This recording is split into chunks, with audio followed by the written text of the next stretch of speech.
Welcome everyone to the third Power the Vote panel. I'm Bev Neufeld, founder and president of PowHer. We're a network of over 100 organizations, and together our goal is to achieve economic equity for New York women. So this particular panel is very important because it's on wage equity. And since this is Hispanic Heritage Month and Thursday is Latina Equal Pay Day, we're going to delve into the particular challenges faced by Latinas in the workplace. As I said, this is bilingual, so please look for any instructions in the chat. You know, we started Power the Vote in 2016 as a nonpartisan campaign. We want to engage citizens across New York to speak out, ask questions of candidates, and vote, of course. So this year is such an important year. We're expanding Power the Vote to include these panels. Today's panel will focus on wage equity, next week's panel on the care economy. There are RSVP links in powerthevote.org. We also are laser focused on the New York State Equal Rights Amendment, Prop 1, and how it will improve the lives of New Yorkers. This week's topic is especially dear to me because Power started as the New York Equal Pay Campaign. And since 2015, we've worked to engage the public and elected officials to learn about, talk about, and change the laws around wage inequity. Together, we have won a ban on employers asking salary histories, and now most employers are required to include salary ranges in job postings. And we have a lot more work to do, but that is a lot of progress.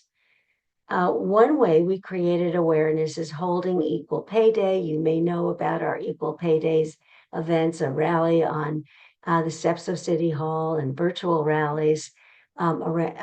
Today, we're so appreciative, though, to have an amazing panel to really look at more deeply the issues that Latinas face.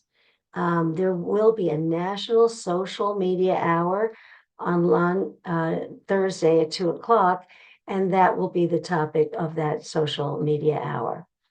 You're going to find the bios of the speakers in the chat.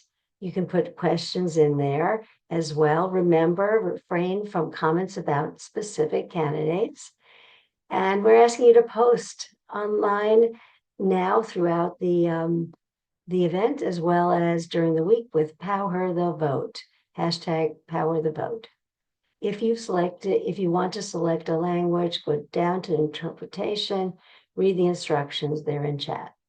Thank you to all the members of PowHer New York, all the organizations that are part of this work and work all year, but special thanks to today's sponsor and organizer, Legal Momentum.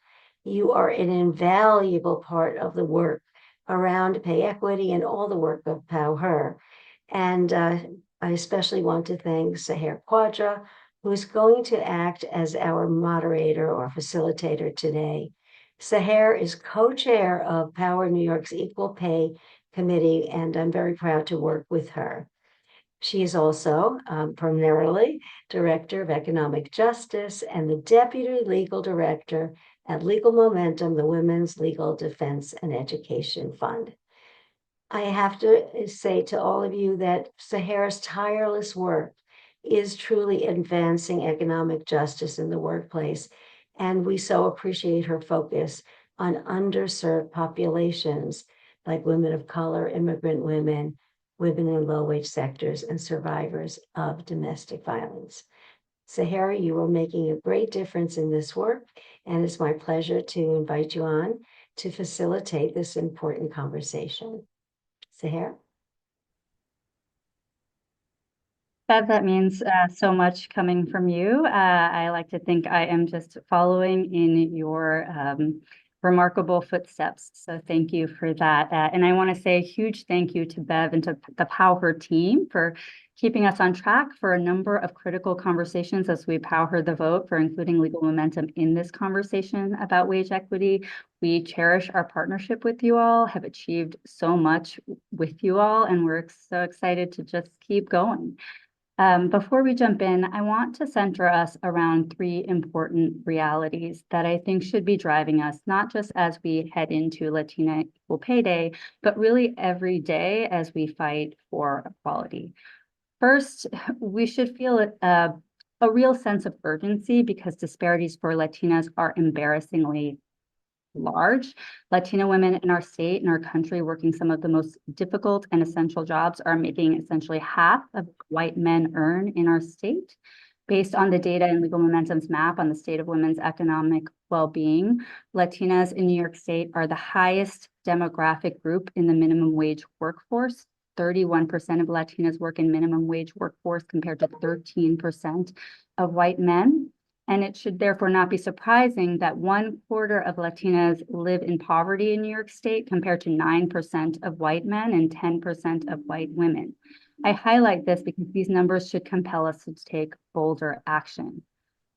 The second point I want to flag is that these disparities are not the natural, inevitable consequence of a healthy economy. They are based on very purposeful and discriminatory decisions to exploit certain types of labor and to exclude vulnerable groups from basic protections and benefits, including core labor and anti-discrimination protections. A few examples include longstanding exclusions of farm workers and domestic workers in many of our laws in New York State. And while advocates have engaged in tireless, incredible efforts to correct these, the underlying approach to exclude workers still persists, and we are still fighting it every single day as we work to pass stronger laws. Third, we need to be clear that we can correct these disparities, but it requires going beyond our traditional conversations about equal pay for equal work to conversations about occupational segregation and wage theft, for example. And to do this effectively, we must center Black and Brown women in our conversation about reform to achieve the type of equality that all women deserve. So I want us to jump into our conversation with an incredible group of panelists. I don't know, do we have Natalie back? Oh, hola, Natalie. I'm going to begin with this goal of centering Latino workers in their experiences. And I want to start our conversation today with Natalie. Natalie is originally from Colombia, where she studied financial administration and accounting and has been working in New York for 2 years in the fields of construction and residential cleaning. She is currently a part of Active Women Leadership Academy, Alma, with the Workers' Justice Project in Brooklyn. She also serves as Legal Momentum's Worker Empowerment Collaborative's worker leaders, helping to develop a Know Your Rights training for lower wage women workers in New York State. Natalie, as a woman working in industries that are often female dominated and underpaid, can you tell us about yourself and your experience working in these industries and what type of challenges and violations you have encountered since you moved to New York State? And Natalie, before you speak, I wanted to note for the audience that Natalie will be speaking in Spanish. So for those on Zoom, be sure to be on the correct channel. And I want to give the interpreter time to make sure we're all in order. Natalie, por favor. Hola, muy buenas tardes. Muchísimas gracias por la invitación. Mi nombre es Natalie. Tengo 2 años de experiencia trabajando en Nueva York en los campos de construcción y limpieza residencial. Actualmente hago parte de la Academia de Liderazgo de Mujeres Activas, por sus siglas en español, ALMA, del proyecto de justicia laboral. Y también soy una de las trabajadoras involucradas en la creación de la capacitación sobre derechos laborales del Legal Momentum. Vengo de Colombia, ahí estudié Administración Financiera y Contabilidad y tengo 20 años de experiencia en ventas en el área comercial. Daba clases y talleres para vender y manejar negocios. Después vendí seguros de vida y empresariales. Y finalmente trabajé para una distribuidora que le vendía todo tipo de suministros a las principales empresas del país. Mi experiencia laboral en Nueva York, en el área de construcción y a las situaciones que me tuve que enfrentar en el campo en este campo durante los primeros meses de trabajo en el área de construcción. Empecé a trabajar sin conocer sobre mis derechos y además estaba en embarazo. Entonces me expuse sin saber a muchas situaciones que afectaban la salud mía y la de mi bebé. Empezaba a trabajar desde las 7:30 u 8 de la mañana hasta las 6:30, 7 de la noche, todo el día. Me pagaban $100 por trabajar todo el día. No tenía un horario y tiempo fijo para el almuerzo y tenía solamente 15 minutos para comer. Trabajaba horas no pagadas y experimentaba demoras en los pagos con descuentos que no correspondían. Realicé trabajo de fuerza sin las precauciones adecuadas. Por ejemplo, levantaba y cargaba por tiempos prolongados baldosas para pisos y paredes, subía y bajaba escaleras con herramientas pesadas, despegué con las manos alfombras de pisos y estuve expuesta al asbesto. Aún así, los hombres ganan más por experiencia y porque hacen el trabajo más pesado. Los hombres tienen la fuerza y el tamaño, entonces ganan más dinero. Las mujeres les dejan los trabajos menos valorados como barrer, lavar herramientas, llevar las cosas de un lado al otro. Esas tareas pagan menos. En el área de limpieza residencial, a los factores que me tuve que exponer en este campo y en el cual actualmente trabajo, ya en el área de construcción no solamente estoy dedicada a la parte de limpieza residencial. Típicamente me contratan por 3 o 4 horas, me pagan a $15 por hora. Normalmente los empleadores te dan poca claridad de lo que se tiene que hacer, ya que cuando llega uno, los empleadores empiezan a pedir una cosa y luego otra, y quieren que uno haga el trabajo de toda una casa en este tiempo, sin pagar más. Es trabajo continuo y pesado, trabajo bajo presión que se tiene que hacer rápido, se tiene que usar productos para desinfectar, que están compuestos por químicos, componentes muy fuertes, perjudiciales para la salud. Al principio yo pensaba que podía hacer 2 limpiezas en el día, pero luego me di cuenta de que es muy difícil. Primero, que 2 clientes coincidan con el horario y que vivan cerca es algo que no ocurre. Requiere de otro conjunto de situaciones que empezando no se dan. Las distancias entre un trabajo y otro pueden ser de 2 horas en un solo trayecto, así que el tiempo no me alcanza. Segundo, termina uno muy cansado. Y tercero, solo dispongo del tiempo en que mi hija está en el daycare y debo cumplir con el horario para dejarla y retirarla.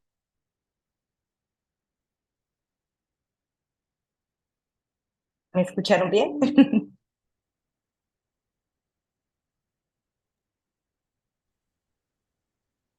Yes, we could hear you, Natalie. Gracias. Muchas gracias, Natalie. We are, I cannot, we are now going to switch back to English. So I'm going to give a moment if we need to do anything for that. I want to apologize. I know that technology can be a little glitchy. Thank you for bearing with us as we switch back and forth between English and Spanish. I know we will miss some pieces, but we will hopefully get a lot of the essential parts. Natalie, I cannot tell you how important it is for us to hear about your experiences, for other Latinas working in similar industries to hear from you. And we are very grateful for your leadership in helping to train more women about their workplace rights. It is really such important work, and we're grateful to you. Now I want to zoom out a bit to think about some of the broader trends that have led us to this point where Latinas migrating to the U.S. are facing significant barriers. I'm going to turn it over to Dr. Norma Fuentes Mayorga. Dr. Fuentes Mayorga is an associate professor in sociology and Latin American and Latino studies at the City College of New York, CUNY. Before coming to City College, she was a visiting fellow at the Center for Migration and Development at Princeton University, an assistant professor at Fordham University's Department of Sociology and Anthropology, and a visiting postdoctoral research fellow at the University of Amsterdam. Her postdoctoral research has culminated in the publication of a first book documenting the migration that is led by Afro-Caribbean and Indigenous women, paradoxically after joining the middle class in the Dominican Republic and Mexico. Dr. Fuentes Mayorga, you have done such important research about Latina immigrant populations. Based on your extensive experience, can you talk to us about the barriers that Latina women and immigrant women populations are facing in establishing economic security and workplace equality in New York? Thank you. Yes. Can you hear me? Yes. Yes. Shaher, thank you for this invitation to Legal Momentum and for the audience that joins us. It is a pleasure to work, as I said earlier, with an all-women-led organization and team. Yes, I worked, the introduction about my background sounds like a lot, right? And usually I'm amazed at how much I've done when I hear it. But to answer your question, I am moved and also perplexed, but not surprised. I'm sorry. Moved but not surprised about Natalie's experience in the informal sector where she works. And although I am glad to see more and more women, especially Latina and Black women, to join niches traditionally dominated by men, like the construction industry in New York City. And I always wonder, and I'm glad to have, to be part of this, because this triggers me to do more research. Like, do women experience more exploitation in niches or in employment sectors dominated mostly or traditionally by men than they would experience in sectors that are femininized, so that concentrate women? We don't know that. We need research. We know that women pay gaps is high compared to men. We've known that for decades. We know that the pay gap has improved in the last decades with some setbacks now with the COVID pandemic. But before I'll tell you some of the trends that women are experiencing with the pay gap in New York City, in the state, and in the nation, as well as internationally, because I only have like 5-7 minutes. I'd like to tell you a little bit of what I've done, which is what I know best. In the past 20 years, I grew up in New York City. I came here when I was 10 years old from the Dominican Republic, the daughter of a single mom who worked in Midtown in a factory. And I graduated here in New York City from Columbia University, did all my studies there, blah, blah, blah. The reason I say that is that why I am committed to studying migration in New York City, especially the migration of Dominican groups, Dominican women. In the last 20 years, I have documented a migration that is led by women. Because traditionally, when we think of migrants, we think of men, and we assume that women are passive or are brought in by their husbands or come to join the husbands. And this is the case still for many groups. But in Latin America, the majority of migrants that come are women, unbeknown to many scholars and experts. The United States imports mostly women from Latin America. And they come to work and to replace middle-class women's roles in the care industry, taking care of their children, their elderly, doing domestic chore. But also increasingly, many women are importing at least one college education, 1 year of a college education or equivalent skill work.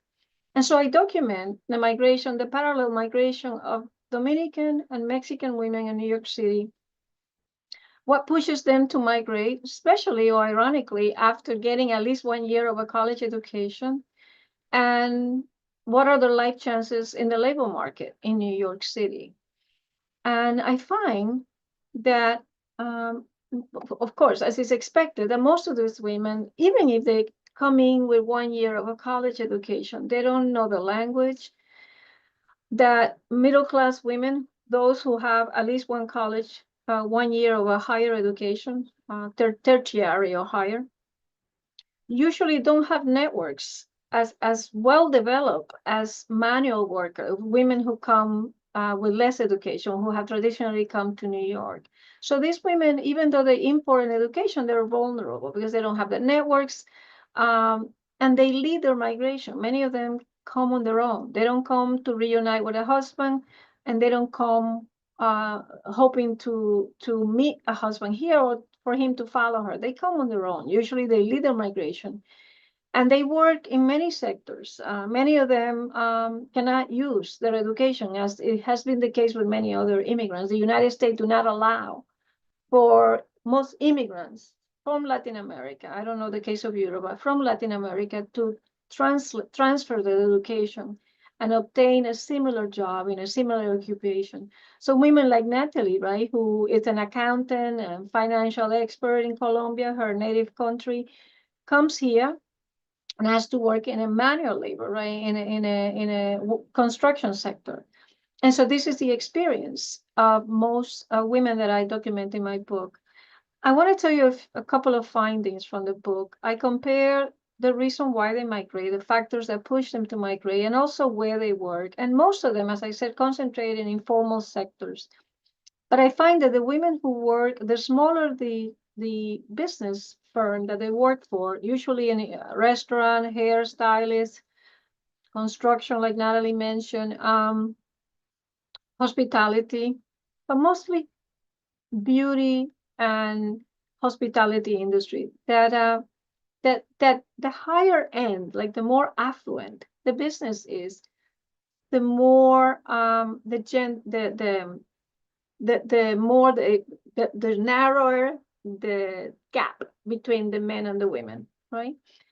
The more affluent usually are larger and employ maybe 50 to 100 people, sometimes more than 100 if it is a hotel. But on average, when they work in small businesses like a restaurant or a hair salon, they usually experience much more wider gap in the pay that a man will receive in the same occupation. So usually smaller sectors where the women work escape the radar of the employment of the government, right? And do not have to abide by employment guidelines. So these women tend to not only receive the lower pay than their co-ethnic male counterpart, but they also are more exploited, tend to have more degrees of exploitation, many times involving sexual abuse. Another key finding that I have is that employers sort these immigrant workers based on their education, of course, or their imported knowledge of work experience or skill, but also based on the legal status, if they have a legalized document to be here to work or not. So legal status, class or level of education or work experience imported, as well as their gender and their race and skin, their phenotype and skin color. And this is very significant. The more affluent the business is, the more the restaurant or the hair salon is, because employers want to match the worker, the immigrant worker, the woman, with the clientele that she's going to service. So if the worker is going to interact with the public, then they are usually light-skinned. If the public is light-skinned, usually they are in New York City. If they're light-skinned, if they're educated, then they tend to place these workers in positions that I call conceptualized as front stage. And we can deduce then that the backstage, right, those who cut the fruits, prepare the salad, do the dishes, do the cleaning at night, do the mapping, that those workers are going to have lower pay, and they do. They have lower wages, and usually it's paid by the hour, like Natalie was mentioning, is her situation now. They get paid by the hour. And they don't have direct contact with the client. So they many times don't even get the tips, right? They depend on the front workers in the restaurants or in the hair salon or in the hotel to share the tips with them. So I can tell you about those findings from my book that was published last year in 2023 by Rutgers University. And I can tell you that employers discriminate. They use gender, skin color, phenotype, and legal status to know how to match women workers and also men workers in distinct functions, servicing the public or not servicing the public directly. I'm also conducting research now, my second project, and it's looking at the daughters of immigrants, the daughters of Dominican immigrants in New York City, and the daughters of Moroccan immigrants, mostly from Northern Africa, most of whom are Muslim, who are the equivalent group in Holland, right, to Puerto Ricans in New York, right? They've been there since the 1960s. They used to come like Mexicans do in that sense, just to work temporarily. And now more and more, there is a community. There's a Moroccan community, which is as large and almost as large as the Turkish community, which is the second group. So I explore how education, having a college degree and being a woman, right? Your gender, how your education and your gender affects the type of work that you will get in Holland, in New York City, in Amsterdam, and in New York City. And I'm finding that among this women group, the same pattern repeats. They tend to, in New York City and in Amsterdam and Holland, both groups tend to be concentrated, mostly working for the government. They find jobs in the government, in schools, in social service, in community programs like Legal Momento, like nonprofit NGOs leading these organizations. And that's why I'm looking at leadership among these women. But one of the paradoxes I observe is that despite these women higher education and mobility, they tend to marry down. They tend to experience a lot of segregation. They live in segregated community, and they tend to marry men that have lower education. But despite their spouses having lower education, the lower educated man earns many times twice the salary of the educated Dominican girl in New York or the Muslim girl in Amsterdam. So I tell you with that much about my career and what I do. And I tell you that in New York City, Dominican women are the second largest. Tell me about the timeshare. I have 1 minute. Yeah. Okay. Wrap it up. So Dominican women have the highest labor force participation among all Latina women. And in New York City, Dominican women have it higher than even white women, native-born white women. And in all over the United States, Mexican women have the highest labor force participation. Yet, those two groups have the widest wage gaps compared to white men. And it's not surprising because since the turn of the century, African American women had higher labor force participation than white women, with the exception of Irish women who came at the turn of the century and worked and did a lot of domestic work that Latinas do today. With that said, I will not talk about the wage gap, but I'm going to leave you with one paradox that I found looking at the data that Legal Momentum has obtained, and they made it available to me in preparation for this presentation. And I also look at University of California. They have a place that they do research on women and the gender gap. And I noticed one paradox. I noticed that in states, if you look at pay gap by states, in states like New Mexico, California, New York, right, which are historically places of immigrant reception, and we have large immigrant groups, that in these states, you expect Latina women will have the higher pay, and they don't. They have the widest gap.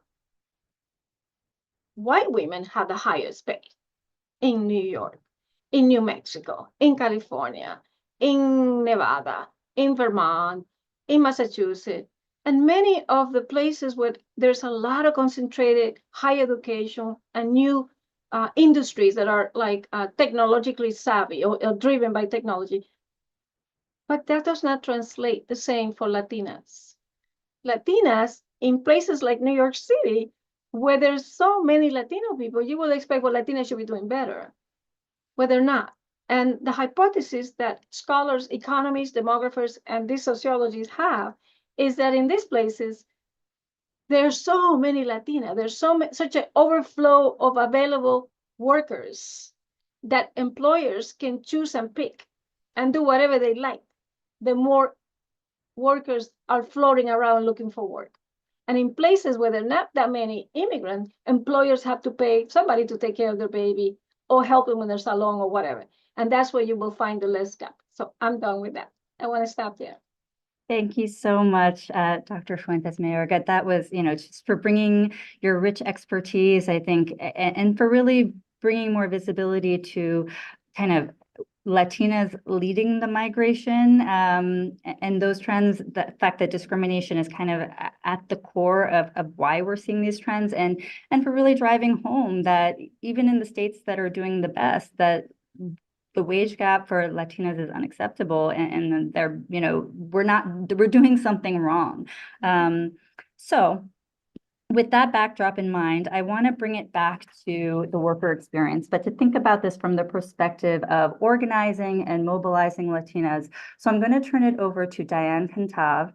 Diane has been with Long Island Jobs with Justice since 2018, but has been organizing long before this.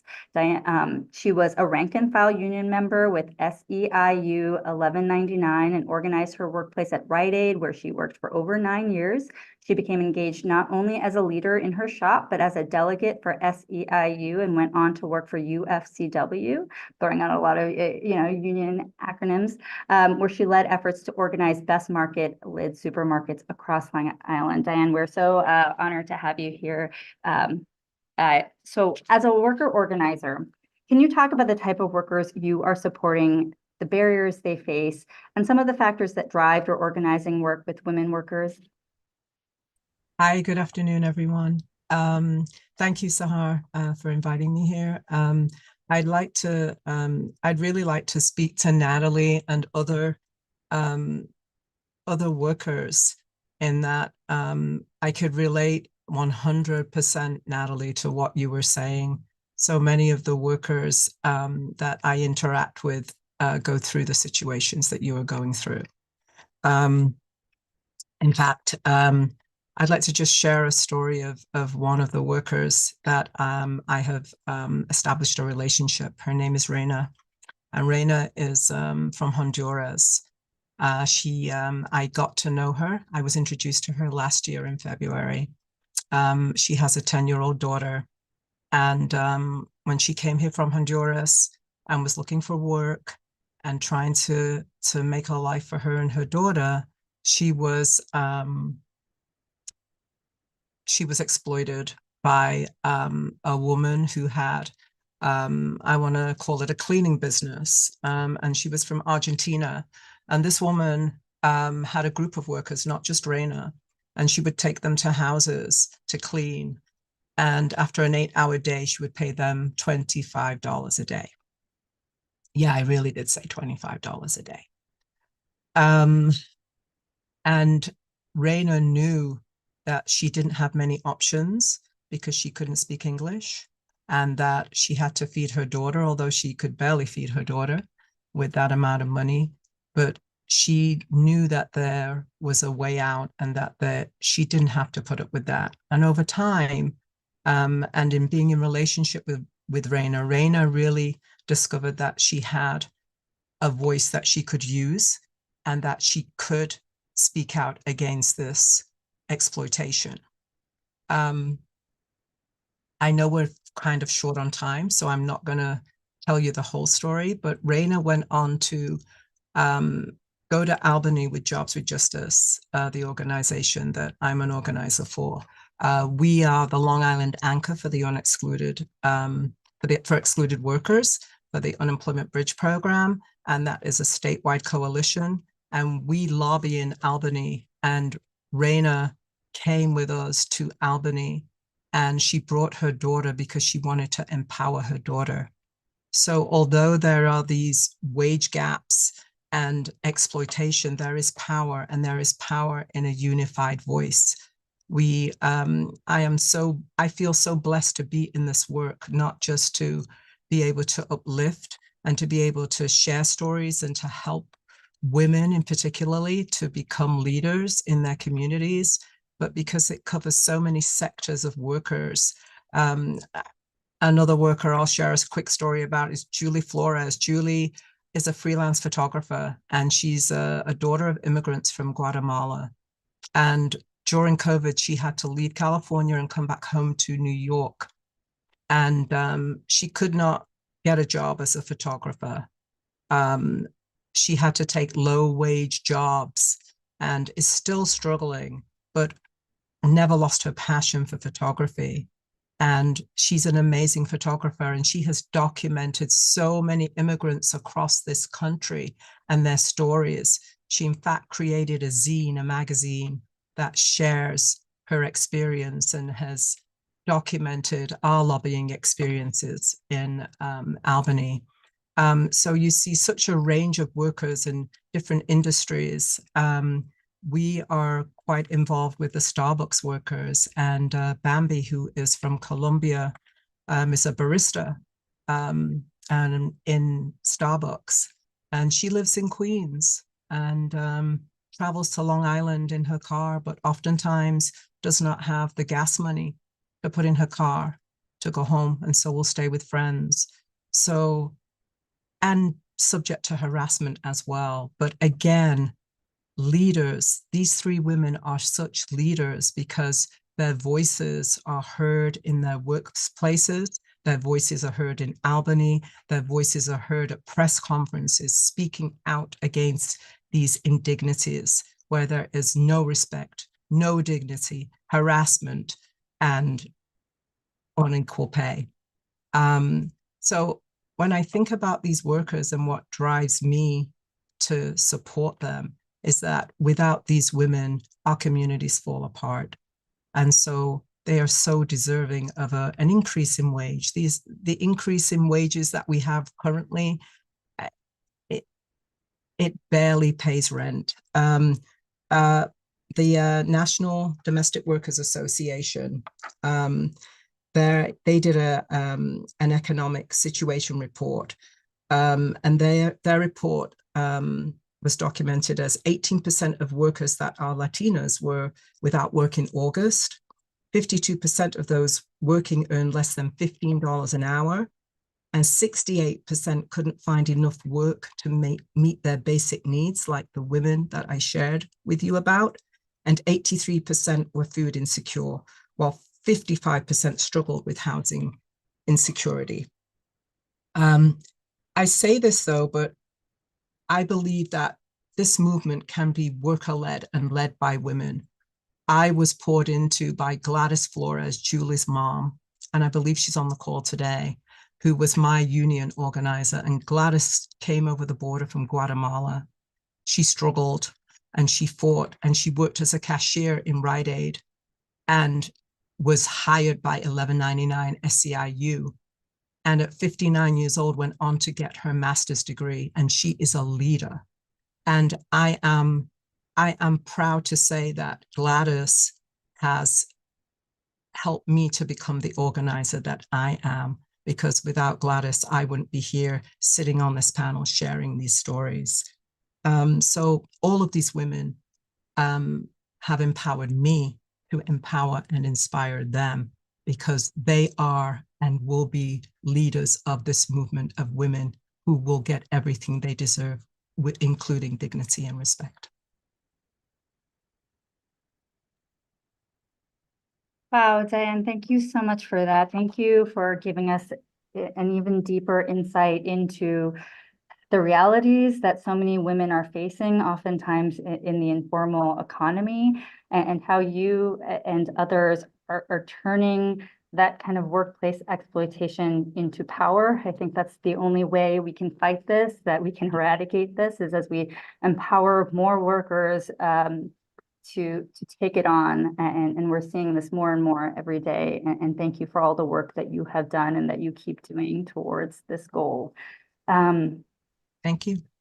I want to pivot to think about the ways the law can be used to address some of these problems. So I'm going to turn it over to Leah Fiolmata. Leah is a senior counsel at Latino Justice, a national civil rights organization focused on protecting and defending the rights of Latinos and Latinas in the US and Puerto Rico.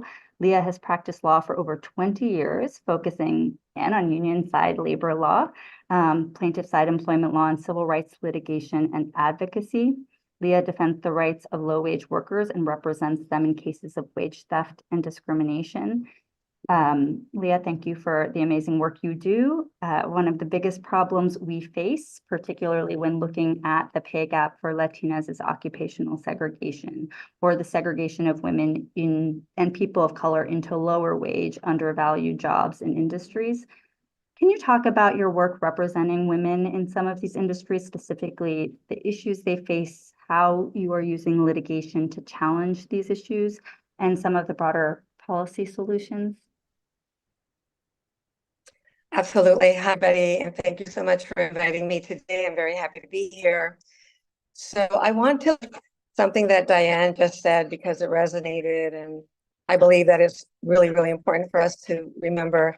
Without these women, our communities fall, and that is absolutely the case. I want to start talking about the litigation that I am handling because I know that we're pressed for time. If we have more time, I will be more than happy to then talk a little bit more other aspects of occupational segregation.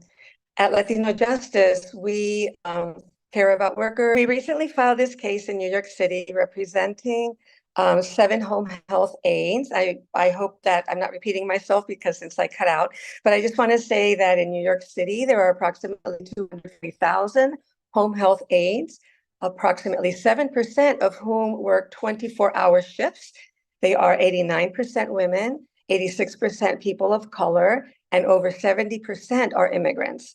And we're really excited about our case. I'm handling it with my co-counsel, my colleague Rafaela Uribe, also with the law firm of Virginia and Ambender in New York.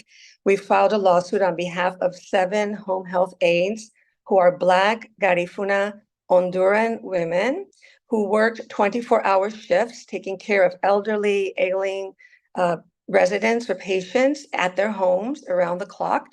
And as we probably all have some familiarity with what home health aides do, but primarily their duties included personal care services, such as bathing, such as dressing, personal grooming, cooking and feeding, also changing diapers, changing soiled bed sheets, doing some household chores such as heavy and light cleaning, laundry, making appointments.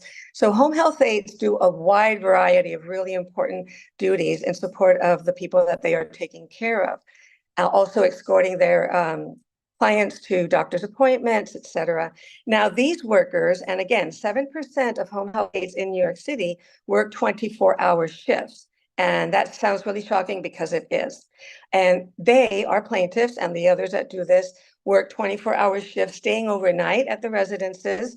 They did not live there, but they stayed overnight at the residences, and they could not go anywhere. When you're a 24-hour worker, you need to stay there. You can't go out to run a quick errand or do anything of a personal nature. Obviously, you're taking care of someone very carefully, and they needed to always be ready and available to take care of their patients.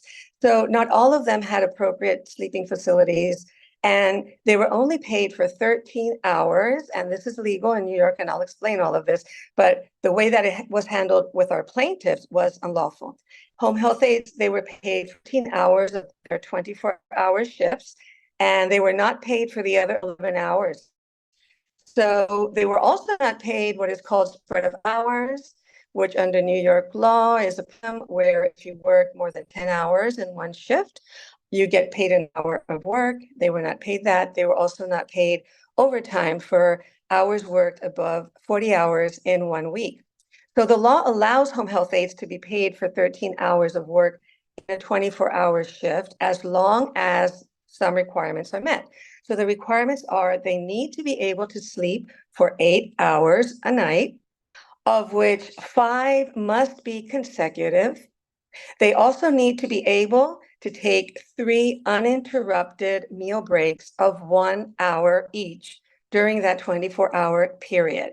The employer needs to adequately track whether the home health aides have been able to sleep and eat according to the law. Now, when you think about it, it's virtually almost impossible for home health aides or anybody to be able to have a 24-hour shift taking care of an individual with physical and mental needs that needs constant attention. Of course, they all are different, but many of them are bedridden or have mobility issues. Many of the people they take care of have mental health issues. They call at all times of the night. They need to be taken to the bathroom or they need to be taken care of. The home health aides are not able to sleep the amount of hours that they're required to sleep. They can't eat 3 separate meal breaks of 1 hour. They usually eat while they're working, while they're feeding the person that they're taking care of, or in between duties, if their patient is taking a nap or is sleeping, and then they can eat a little bit, but they're not able to have what everybody deserves, which is to have a moment of rest and to sit down and actually eat their meals.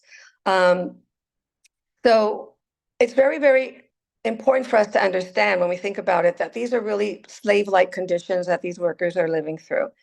These are workers who oftentimes work back-to-back shifts.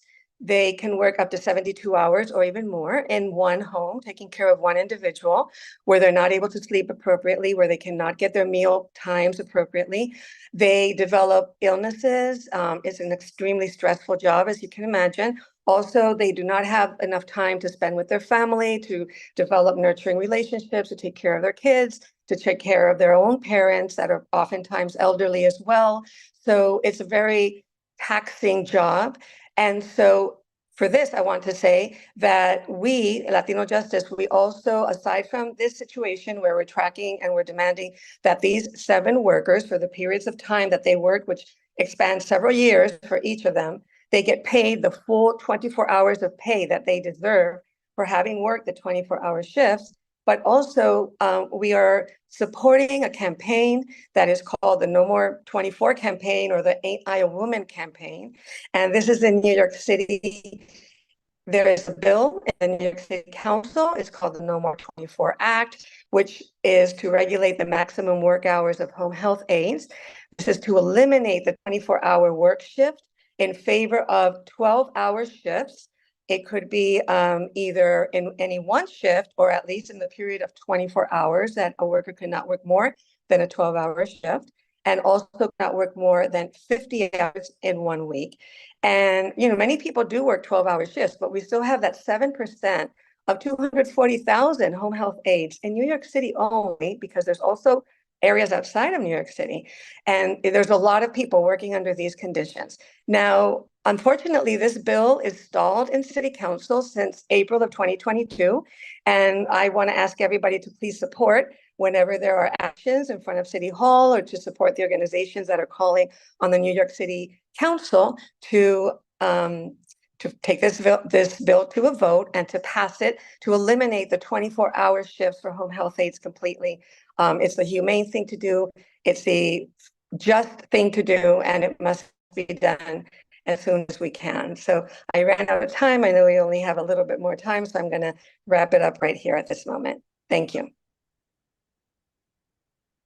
Leah, thank you so much. I think you only gave us further context to this wild reality that across different sectors, workers are having to fight such indignified working conditions and are really fighting for basic human dignity in their work. Thank you for the work that you and Latino Justice are doing. And we heard from Diane about how workers empower workers, and it was so great to hear from you about how litigation and lawyers empower workers. We need oftentimes to take that extra action of bringing a lawsuit and bringing litigation, and we're grateful for your work in this area.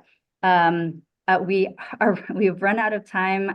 I want to thank our speakers, and I want to turn it back to Bev so I know she wanted to throw out a question to people. All righty. Can everyone, can you hear me? Yes? Can everyone please turn on the cameras for a moment? Thank you. On behalf of the PowHer Network, we've been working on equal pay for a very long time. But this conversation was so rich. To the audience, we're very sorry for the interpretation confusion. It was our effort to have a streamlined translation, but we will provide a transcript and do the best we can and send it to everyone so that you can hear all the important messages that we heard today. So thank you, Saher and Legal Momentum, for putting this together. It really was extraordinary. We appreciate that. So I think that we don't have a lot of time, but if people want to put questions into the chat, we'll collect them and then we can send them to our panelists. And they can try to answer your questions. There's such good questions in the chat. So it's very clear we have to do this again and do it sooner. It's also very clear that we have a 24-hour, you should, not work bill, to work on. We were doing that on the state level, Leah, but we can concentrate our efforts on the city level as well. So that's PowHer intends the equal pay campaign. We have a lot on our plate, but we intend to do more. Right now, we're working on improving and strengthening the salary, what we call the salary range law. So you'll hear about that soon. But before you all go, I do have one question that we'd love for you to answer, and maybe we can start with Leah, go to Diane, our panelists, and we'll just go around. But PowHer the Vote is asking people, what do you want to PowHer the Vote for? So this is more personal, but let's see. Leah, what do you want to PowHer the Vote for? I want to PowHer the vote for my nieces and their daughters, for all women and girls, to defend our rights over our own bodies, particularly our right to choose to end a pregnancy and to live our lives to maximum potential. And I want to PowHer the vote for everyone to vote yes to Proposal 1 in New York on Election Day in order to secure reproductive rights for women and people who identify as women in New York. Thank you so much for that. Diane, what do you want to PowHer the Vote for? I think Leah said a lot of what I would have said. So thank you, Leah. But I'll bring it. I'll bring it back to legislation statewide that was not passed for excluded workers. The Unemployment Bridge Program, a segment of workers that do not have an employment insurance if they lose their jobs through no fault of their own. And they range from the freelancer that I spoke to domestic workers and formerly incarcerated folks. And so the Assembly bill is A4821, and the bill in the Senate is 3192. And so those bills, if people, could jump on our website, Long Island Jobs with Justice, our Instagram is Long Island Jobs with Justice. We'll let you know when we're going to launch this campaign. It's coming up in November. Just come out and support, or just, send a message and through social media that this impacts your family or your neighbors and friends. Thank you. Thank you for that, Diane. We'll talk after and see how we can work together on it. Norma, what do you want to PowHer the Vote for? Thank you.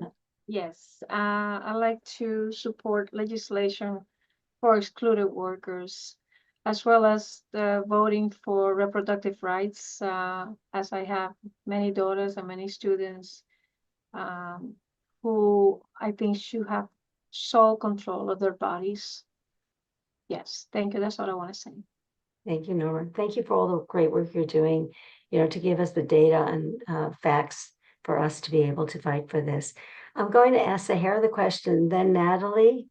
I'll ask you last so that our interpreter can switch to the channel and we can hear your answer. We want to hear every word that you say. So, Seher, what do you want to PowHer the vote for?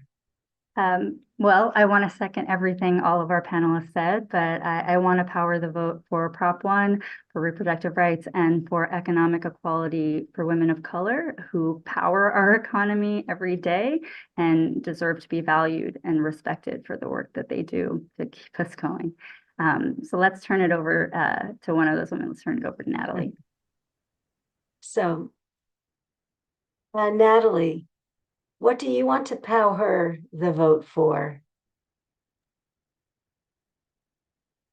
Hola, bueno, mira, yo pienso que el poder votar es un derecho que nos ganamos las mujeres desde hace mucho tiempo, que debemos tomar uso de él para así tener las igualdades en los salarios, en los trabajos y en todas partes, dentro de un hogar, fuera del hogar. Debemos aprovechar esa oportunidad y salir todas, unirnos a votar, a alzar nuestra voz, a tomar poder del derecho tan importante que tenemos de votar. Muchas gracias, Natalie. Thank you so much. For everyone, we want to take these messages out into the world. I mean, that's the point of PowHer the Vote. So go to powherthevote.org and you'll find questions that you can ask elected officials. Reach out to your neighbors. So many people don't know about Prop 1, and they would be very happy to vote for it. So please help get out the word. And next week's focus will be on the care economy. That is so linked to what we talked about today. Ajan Poo is going to be the moderator for that with a really stellar group to talk about it so that we can connect the dots between all of these issues, because that's how we're going to make an impact. That's what PowHer is trying to do. Thank you all for being part of today's conversation. It was really deep and wonderful and somewhat interrupted by translation issues, but we'll come back to everyone and put a good version of it online. It'll take a day or two to do that. So thank you everyone for joining us today. If you want, please join us online on Thursday at 2 p.m. using Latina Equal Pay Day, and we'll send you other links as well. So we hope to see you on Tuesday. We hope to see you out there spreading these messages.